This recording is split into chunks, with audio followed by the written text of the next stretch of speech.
Welcome to my channel. For those who are new, welcome to my channel.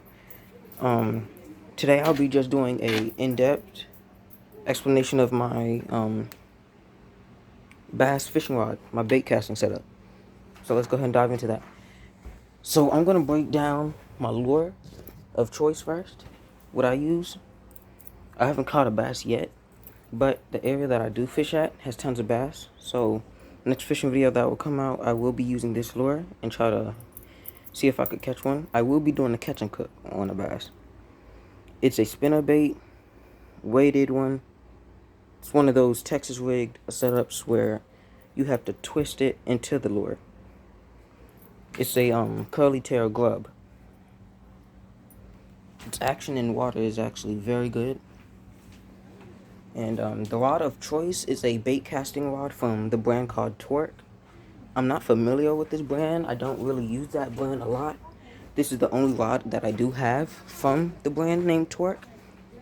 It's like 5'5". It's not a long rod, but it can cast very far out there. I can get like pretty far out there, depending on the weight of the lure though. The reel of choice that I'm running is the Agility Shakespeare Baitcaster. It's like $45 at Walmart, at almost every Walmart. I don't know if it's $45 at Charles, but you could guarantee you'll find them at Walmart, at the fishing rod section. I have mine set to the minimum braking level on here because I don't use the braking. I mostly just use my thumb. Hold on. I'm talking about something. I'm using my thumb and it just did a small backlash. Hold on, let me get that out real quick. Okay, got the backlash out. This is a good time to talk about the line I'm using. I'm using 20-pound fluorocarbon pink coral color. I mostly don't use braid. But yeah, like I was saying, I don't mostly use braid. I actually never owned a coil, I guess you could call it, of braid. I gotta try it because I hear that it's lighter than fluoro and you could get further out there. I'm actually wanting to test that out soon. If I do like braid, I'll probably put it on this one right here. Yeah, that's mostly all. And I have that's another tip that I would like to say. Is when, for all the new beginners using a baitcaster to set it up, I would recommend putting your brakes all the way to the max. And then your tension all the way to the max. And then click the barrel. That shouldn't fall at all. It should be like this. And then slowly back off on the tension knob. I can't really do this with one hand because I'm filming with the other. But just back off on the tension knob slightly until it falls slowly and hits the ground without a backlash. That's how I started off doing mines. Eventually, later on, you should get more comfortable with practicing casting with your thumb and stopping it with your thumb.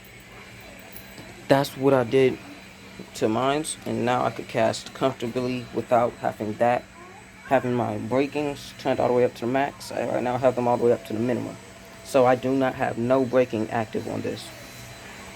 And in my very first fishing video, I had this reel on a Shimano 6'6" bait casting rod.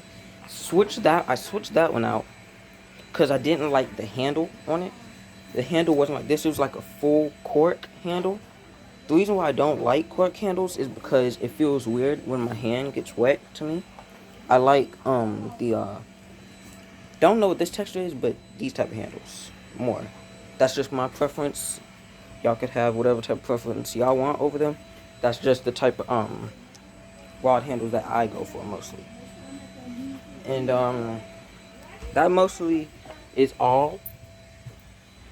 And the type of retrieve that I do for my spinner baits, curly tails, is just a slow, steady retrieve with a few like spurts of speed to it.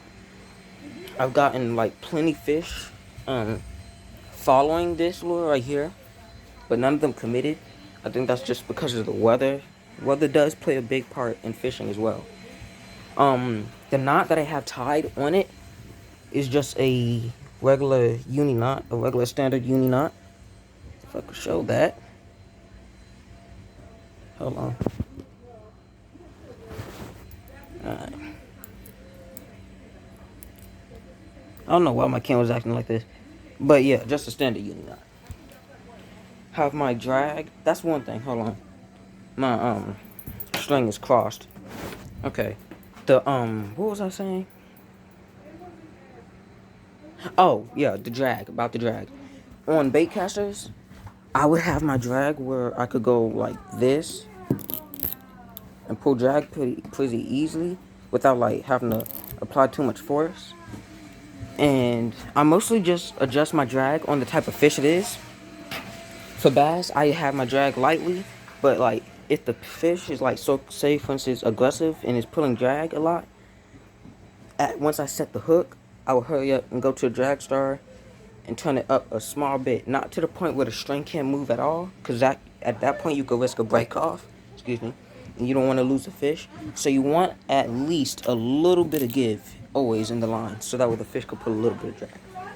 But yeah, that's mostly all today. All the video for today. That's mostly just a quick vid of my bass baitcaster rod setup. Yeah. But yeah, that's mostly all today. Once again, make sure, well, this is my first time saying this video. Make sure, well, this is up to you. Y'all could like, comment, subscribe, turn on post notifications. I post anytime I mostly can, or whenever I do go fishing. I will have a fishing video coming up, and I'll be fishing at a new spot. It's a different spot than last time.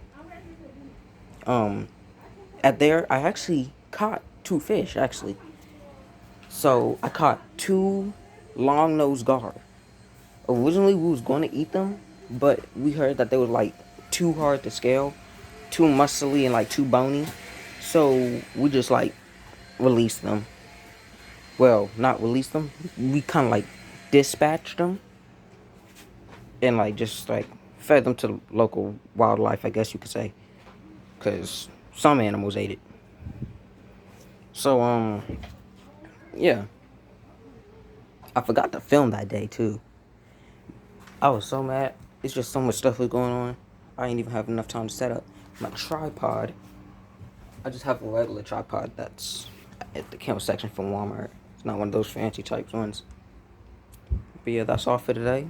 Thank you for tuning into my video. And guess I'll see y'all next time I post.